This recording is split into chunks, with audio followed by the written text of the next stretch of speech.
Hello everyone. In today's video, I'm going to show you how to landscape just one page in a Word document while keeping the others in portrait. So let's get right into it. Here, I have a Word document that's got 4 pages and I want only the second page in landscape. First, I will position the cursor at the end of the first page. Before we insert a section break, let's turn on the show height feature by clicking the paragraph symbol in the home tab.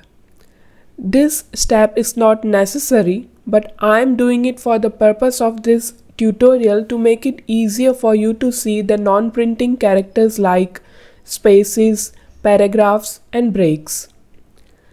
We use section breaks to divide the document into sections that can each have different formatting. This is useful when you want only certain parts of your document to have unique settings like different headers, footers, margins, or orientations. Next, go to the Layout tab, click on Breaks, and under Section Breaks, select Next Page. This starts a new section right here at the beginning of page 2. Allowing us to change the orientation without affecting the first page.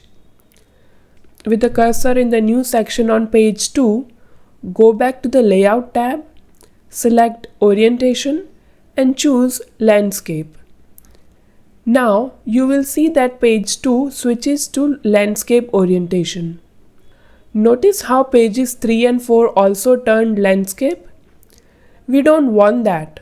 Let's fix it by adding another section break. Place your cursor at the end of page 2, head back to Layout, click on Breaks, and select Next Page under Section Breaks again. This starts a new section with page 3. Now switch the orientation back to Portrait by choosing Orientation, then Portrait. And there you have it. Only page 2 is in landscape and all other pages remain in portrait. I hope you found this video helpful. If you did, please hit the like button and subscribe to the channel. If you have any questions or suggestions for topics you want me to cover, please drop a comment below. I'll catch you in the next video. Take care.